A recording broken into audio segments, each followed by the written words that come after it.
राजकीय महाविद्यालय राजगढ़ के बीकॉम पार्ट सेकंड के समस्त विद्यार्थियों का इस वीडियो क्लास में मैं डॉक्टर सुकांत शर्मा एक बार पुनः हार्दिक स्वागत करता हूँ। विद्यार्थियों, जैसा कि पता है, पिछले वीडियो में अपन प्रबंध की विशेषताओं पर चर्चा कर रहे थे, तो उन्हीं विशेषताओं को आगे बढ़ाते हुए अपन जो बची हुई विशेषताएं प्रबंध की रह गई हैं उनका भी अध्ययन कर लेते हैं। तो अपन ने जो अंतिम विशेषता पढ़ी थी प्रबंध की, वो थी पदानुक्रम व्यवस्था। तो अपन ने पदानुक्रम व्यवस्था तक प्रबंध की विशेषताओं का अध्ययन कर लिया है। अब उसके बाद अपन आगे बढ़ते हैं। तो नेक्स्ट जो विशेषता है प्रबंध की वो है सामान्य सिद्धांत। कि प्रबंध जो होता है उसके कुछ अपने सामान्य सिद्धांत होते हैं, जनरल प्रिंसिपल्स होते हैं। तो प्रबंध की एक विशेषता ये भी है कि इसके कुछ सामान्य सिद्धांत हैं और ये सिद्धांत विभिन्न शिक्षाविदों ने या प्रबंधकों ने अपने गहन शोध और अनुभव के आधार पर साझा किया। मतलब विभिन्न जो प्रबंध के विशेषज्ञ हैं, व्यक्ति हैं या शिक्षाविद हैं, उन्होंने अपने ज्ञान और शोध और अनुभव के आधार पर प्रतिपादित किए हैं। सभी प्रबंधक समय और परिस्थितियों के अनुरूप समायोजन करते हुए इन सिद्धांतों का उपयोग करते हैं। तो प्रबंध का एक सिद्धांत का पूरा चैप्टर है जिसमें अपन पढ़ेंगे, लेकिन मूलतः मैं आपको बता दूं यहाँ कि प्रबंध के कुछ सिद्धांत बहुत महत्वपूर्ण हैं। और जैसे हेनरी फ्यूल के प्रबंध के 14 सिद्धांत हैं या F.W. टेलर के द्वारा प्रतिपादित सिद्धांत हैं, मेरी पार्कर फोलेट ने प्रबंध के कुछ सिद्धांतों की व्याख्या की है। इस तरह से अलग अलग विद्वानों ने अलग अलग सिद्धांत बताए हैं, लेकिन प्रबंध के 20-22 सिद्धांत हैं जो कि यूनिवर्सल हैं, सार्वभौमिक हैं, उनका अपन अध्ययन करेंगे। तो यहाँ विशेषताओं के रूप में अपन इतना सा जान सकते हैं कि प्रबंध के अपने कुछ सामान्य सिद्धांत होते हैं और ये सामान्य सिद्धांत प्रबंध वैज्ञानिकों ने या शिक्षाविदों ने, हम कह सकते हैं कि बहुत गहन अध्ययन करके या शोध करके प्रतिपादित किए हैं। और इन सिद्धांतों का आमतौर पर प्रायः प्रत्येक प्रबंधक प्रबंध कार्य में उपयोग में लेता है। तो प्रबंध के अपने कुछ सामान्य सिद्धांत होते हैं। नेक्स्ट है निर्णयन। अब निर्णयन या डिसीजन मेकिंग, जैसा कि आपको पता ही है कि पीटर ड्रकर ने एक परिभाषा दी थी जो कि निर्णयन प्रधान परिभाषा थी, और उन्होंने कहा था प्रबंधक जो भी करता है निर्णयन के द्वारा ही करता है। मतलब what ever manager does he does through decisions only. तो ये परिभाषा ये बताती है, ये परिभाषा अपन पहले पढ़ चुके हैं निर्णयन प्रधान परिभाषाओं में पीटर ड्रकर की। तो ये परिभाषा ये बताती है कि प्रबंधक जो है उसका प्रमुख कार्य निर्णयन करना है, डिसीजन मेकिंग है। और कुछ लोगों ने तो मान ही लिया है कि प्रबंध कुछ भी नहीं है बल्कि केवल डिसीजन मेकिंग है, निर्णय करना ही है। क्योंकि कई बार व्यवसाय में या गैर व्यावसायिक संगठनों में भी कुछ डिसीजन किसी कार्य को करने के संदर्भ में लिए जा सकते हैं, तो कई बार कई डिसीजन किसी कार्य को न करने के लिए भी लेने पड़ते हैं। तो किसी कार्य को करने के लिए निर्णय करना पड़े या किसी कार्य को न करने के लिए निर्णय लेना पड़े, लेकिन हर हाल में निर्णय तो लेना ही पड़ता है। तो विद्वानों का मत है कि प्रबंध क्या है, प्रबंध एक निर्णयन कार्य है, डिसीजन मेकिंग एक्टिविटी इसको कहा गया है। नेक्स्ट है नेतृत्व या लीडरशिप। तो प्रबंध की एक महत्वपूर्ण विशेषता हम कह सकते हैं वो ये है कि इसमें नेतृत्व भी शामिल है, इसमें लीडरशिप को भी इंक्लूड किया गया, प्रबंध में ही लीडरशिप को भी माना गया है।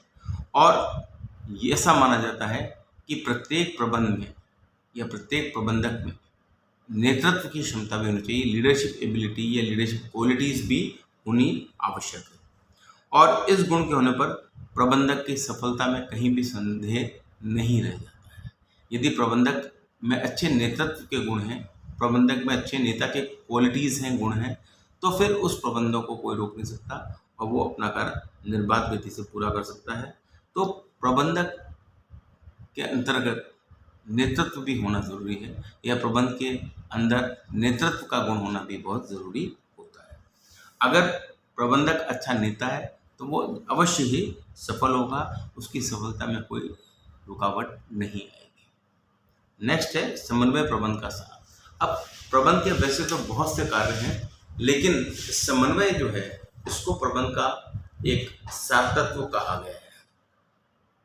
प्रबंध का सार तत्व क्यों कहा गया है, इसके पीछे कारण ये है कि आप अच्छी से अच्छी योजना बना सकते हैं, अच्छे से अच्छे संगठन का निर्माण कर सकते हैं, आप लोगों को बढ़िया मोटिवेशनल स्कीम्स दे सकते हैं, नियंत्रण की तकनीकी एक से एक ला सकते हैं।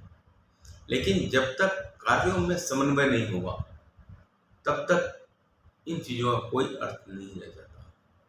जैसे अगर अपन व्यावसायिक संगठन के अलावा गैर व्यावसायिक संगठन की बात करें, खेलकूद संगठन की बात करें, जैसे हम क्रिकेट की बात करें या हॉकी की बात करें या फुटबॉल की बात करें, तो फुटबॉल हो चाहे क्रिकेट हो चाहे हॉकी हो, किसी भी टीम गेम में जहाँ पर एक से अधिक खिलाड़ी खेल रहे होते हैं, वहाँ इंडिविजुअल रूप में व्यक्तिगत रूप से खिलाड़ी कितना भी अच्छा हो सकता है, लेकिन जब तक समन्वित रूप से टीम नहीं खेलती है तब तक टीम जीत नहीं सकती।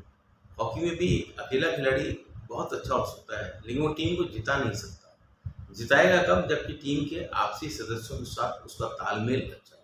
तो सेम बात व्यवसाय पर भी लागू होती है, प्रबंध पर भी लागू होती है कि प्रबंध को समन्वय को प्रबंध का सार्थक होता है कि बगैर समन्वय के तो प्रबंध चल ही नहीं सकता। तो प्रबंध का प्रमुख कार्य एक तरीके से समन्वय करना ही है, कोऑर्डिनेशन करना ही है, तालमेल बैठाना ही है। अगर प्रबंधक तालमेल नहीं बैठा पाता मानवीय संसाधनों में या अन्य संसाधनों में, तो फिर प्रबंधक सफल नहीं होता। तो समन्वय जो है ये प्रबंध का सार्थक माना गया है। नेक्स्ट है उत्पादकता से सारोकार, मतलब management is concern with productivity. Management जो है इसका उत्पादकता से संबंध होता है, प्रोडक्टिविटी से संबंध होता है। मैनेजमेंट कभी भी एफर्ट से संबंधित नहीं होता। मतलब आपने जो प्रयास किए वो प्रयास अपनी जगह अच्छे हो सकते हैं, लेकिन प्रयासों का प्रबंध में कोई स्थान नहीं है। आप बहुत अच्छे प्रयास कर सकते हैं, बहुत बढ़िया काम करने के तरीके निकाल सकते हैं, लेकिन एंड रिजल्ट क्या है? उत्पादकता बढ़ी कि नहीं, प्रोडक्शन बढ़ा कि नहीं, प्रॉफिट्स बढ़े कि नहीं, मैनेजमेंट का कंसर्न इससे रहता है। तो मैनेजमेंट जो है इसका संदर्भ हमेशा उत्पादकता से होता है। अगर आप उत्पादकता बढ़ाने में सफल हैं व्यक्ति की, अगर आप प्रॉफिट्स बिजनेस को बढ़ाने में सफल हैं, तो आप अच्छे प्रबंधक हैं। तो मैनेजमेंट या प्रबंध उत्पादकता से सारोकार रखता है। नेक्स्ट है अदृश्य शक्ति। अब मैनेजमेंट क्या है कि एक अदृश्य शक्ति है, इनटेंजिबल फोर्स है। अदृश्य शक्ति क्यों है? क्योंकि मैनेजमेंट को, प्रबंध को कभी भी देखा नहीं जा सकता, छुआ नहीं जा सकता, है ना। You cannot touch management. आप मैनेजमेंट को टच नहीं कर सकते हैं, मैनेजमेंट को छू नहीं सकते हैं, हम देख नहीं सकते हैं मैनेजमेंट क्या है, लेकिन वी कैन ऑलवेज फील। हम मैनेजमेंट को फील कर सकते हैं, अनुभव कर सकते हैं मैनेजमेंट का। अब जैसे कोई संस्था है, मान लीजिए वहाँ पर कार्य निर्बाध गति से चल रहे हैं, संचालन में किसी प्रकार की दिक्कत नहीं आ रही, कर्मचारियों में कोई रोष नहीं है, उत्पादन में कोई रुकावट नहीं है। इसका मतलब क्या है? इसका मतलब ये है कि संस्था का जो प्रबंध है वो अच्छा है। लेकिन इसके विपरीत यदि संगठन ऐसा है जिसमें कि उत्पादन में रुकावट आ जाती है, या संगठन में जो कार्य करने वाले कर्मचारी या अधिकारी हैं उनमें कोई रोष है, संगठनात्मक समस्याएं बहुत ज़्यादा हैं, संगठन हानि की तरफ बढ़ रहा है, लाभ नहीं कमा रहा है, इसका मतलब कहीं ना कहीं प्रबंध की कमी है। तो we can always feel management. हम जो प्रबंध है उसको महसूस तो कर सकते हैं कि प्रबंध अच्छा है खराब। जैसे हम कहते हैं किसी संगठन का मैनेजमेंट बहुत अच्छा है, क्यों कहते हैं? क्योंकि वहाँ पर असंतोष नहीं है कर्मचारियों में, वहाँ शिकायतें कम हैं, वहाँ उत्पादकता ज़्यादा है, वहाँ प्रॉफिटेबिलिटी ज़्यादा है। तो हम इन सब चीज़ों को देखकर अनुमान लगा सकते हैं कि वहाँ पर क्या है, वहाँ पर हम कह सकते हैं कि प्रबंध बहुत अच्छा है। तो ये एक अदृश्य शक्ति इसको माना गया है। इसको देखा नहीं जा सकता, छुआ नहीं जा सकता, इसको केवल फील किया जा सकता है। हम फील कर सकते हैं कि मैनेजमेंट अच्छा है या बुरा है। एक और विशेषता प्रबंध की बताई गई है कि प्रबंध कला और विज्ञान का संगम है। Management is an amalgamation of art and science. अब प्रबंध को ये कहा जाता है कि ये ना तो कला है और ना ही विज्ञान है, और ना ये बिल्कुल 100% प्योर साइंस है, ना ये 100% कला है। ये कहते हैं हम कि प्रबंध क्या है? प्रबंध कला और विज्ञान, आर्ट और साइंस का मिश्रण है। अब इसको कला क्यों कहते हैं? यह कला है क्योंकि इसमें ज्ञान और चातुर्य का प्रयोग किया जाता है। मतलब मैनेजमेंट को कला क्यों कहा जाता है? कला इसीलिए कहा जाता है क्योंकि इसमें ज्ञान और चातुर्य का प्रयोग किया जाता है।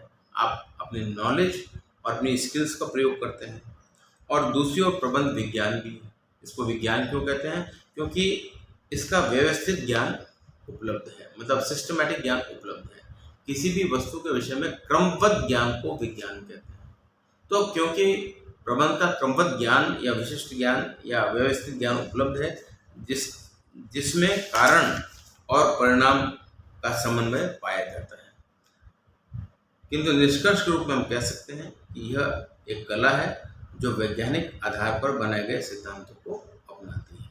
अतः यह कला और विज्ञान दोनों का सम्मिश्रण है।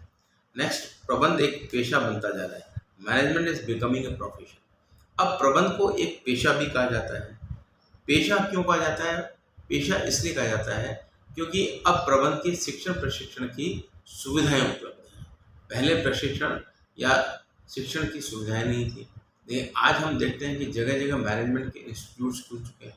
जैसे भारतवर्ष में IIMs हैं, इंडियन इंस्टीट्यूट ऑफ मैनेजमेंट।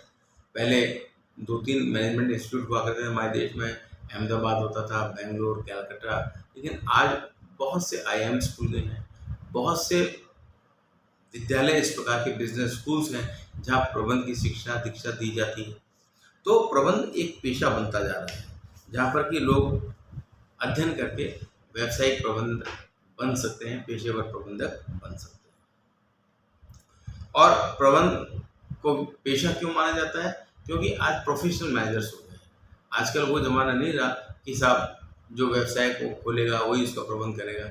आज व्यवसाय को खोलने वाले व्यक्ति अलग हो गए हैं, चलाने वाले व्यक्ति अलग हो गए हैं। तो व्यवसाय जो है मतलब पेशेवर प्रबंधकों द्वारा चलाया जाता है, इसलिए कहा जाता है कि व्यवसाय या प्रबंध एक पेशा बनता जा रहा है। नेक्स्ट है, प्रबंध बहुविषयक है, मल्टी डिसिप्लिनरी एक्टिविटी है। बहुविषयक का मतलब ये है कि प्रबंध केवल प्रबंध तक ही सीमित नहीं है।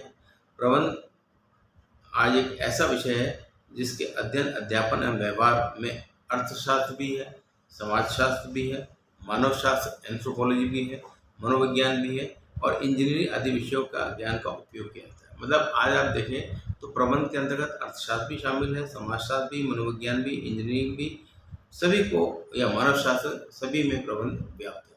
तो प्रबंध को अंतर विषयक या बहुविषयक मल्टी डिसिप्लिनरी भी कहा जाता है। और लास्ट है स्वामित्व और प्रबंध।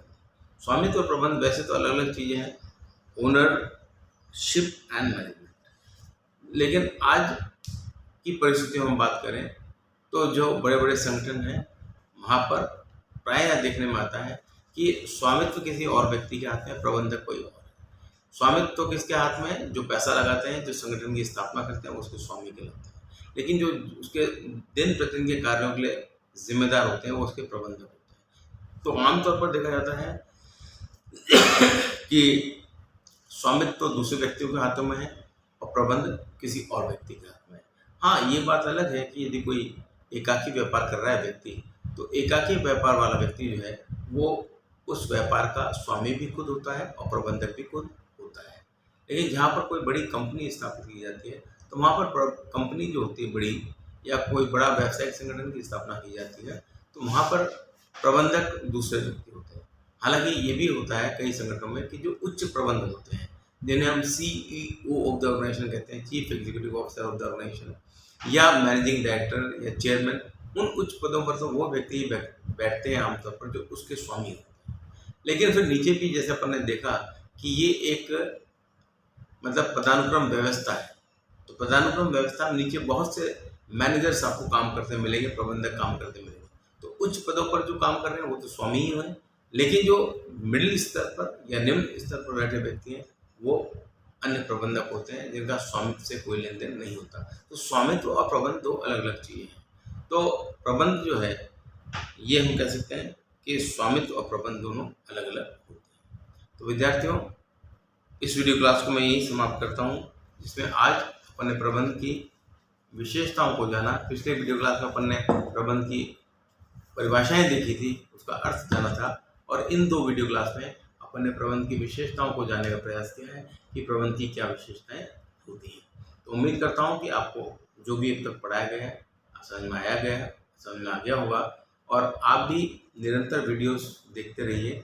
मैं प्रतिदिन एक वीडियो आपकी जानकारी के लिए पोस्ट करता हूं, जिसमें किसी न किसी टॉपिक पर चर्चा होती है, और टॉपिक ऐसा होता है जो एग्जामिनेशन के दृष्टिकोण से इम्पोर्टेंट होता है। तो मैं आप सभी से गुजारिश करता हूँ एक बार पुनः, आप वीडियोस को आपके ग्रुप में डालता रहता हूँ। बीकॉम पार्ट सेकंड के यूट्यूब पे भी देख सकते हैं, अपने क्लास के ग्रुप में भी जाकर लिंक भेजता हूँ, उस लिंक को क्लिक करके वीडियो को देख सकते हैं, उसका अध्ययन कर सकते हैं। और यदि आपको किसी प्रकार की कोई दिक्कत आ रही है, परेशानी आ रही है, तो आप मुझे लिख भी सकते हैं, ग्रुप में, और आप मुझे व्यक्ति से फ़ोन भी कर सकते हैं और अपनी परेशानी बता सकते हैं। मैं आपकी परेशानी को दूर करने का यथासंभव प्रयास करूँगा। इसी के साथ आज की इस वीडियो क्लास को मैं यहीं समाप्त करता हूँ। धन्यवाद।